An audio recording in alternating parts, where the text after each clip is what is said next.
సుమారు 75,000 సభ్యత్వాలు కలిగి మనగాని సంఘం పెద్ద సంఘం అయినటువంటి తెలంగాణలో ఒక ప్రధాన కార్యదర్శి కావడం ఎలా అనిపిస్తుంది సార్ అనుభూతి? చాలా సంతోషం సార్. ఒక హ్మ్. పెద్ద సంఘానికి నేను రాష్ట్ర సంఘ ప్రధాన కార్యదర్శిని అయినా అంటే చాలా హ్యాపీగా ఉన్నా.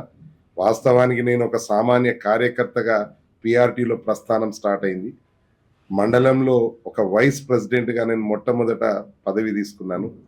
తర్వాత జిల్లా కౌన్సిలర్, జిల్లా అసోసియేట్ అధ్యక్షుడిగా, జిల్లా అధ్యక్షుడిగా ఉమ్మడి నిజామాబాద్ జిల్లా ప్రధాన కార్యదర్శిగా పోటీ చేసి ఒక్క ఓటుతో ఆ రోజు ఓడిపోయాను. హుహు. తర్వాత కామారెడ్డి జిల్లా అధ్యక్షుడిగా 9 సంవత్సరాలు పనిచేసి ఈరోజు రాష్ట్ర సంఘం 33 జిల్లాల అధ్యక్ష ప్రధాన కార్యదర్శులు నన్ను గుర్తించి ఏకగ్రీవంగా నన్ను రాష్ట్ర సంఘ ప్రధాన కార్యదర్శి చేశారు. చాలా సంతోషం. ఒక సర్వీస్ అందించిండ్రు. ఆ సర్వీస్‌ను గుర్తించి నాకు ఈరోజు ఈ రాష్ట్ర సంఘ ప్రధాన కార్యదర్శిగా రావడం నిజంగా సంతోషంగా ఫీల్ అయితా ఉన్నాను.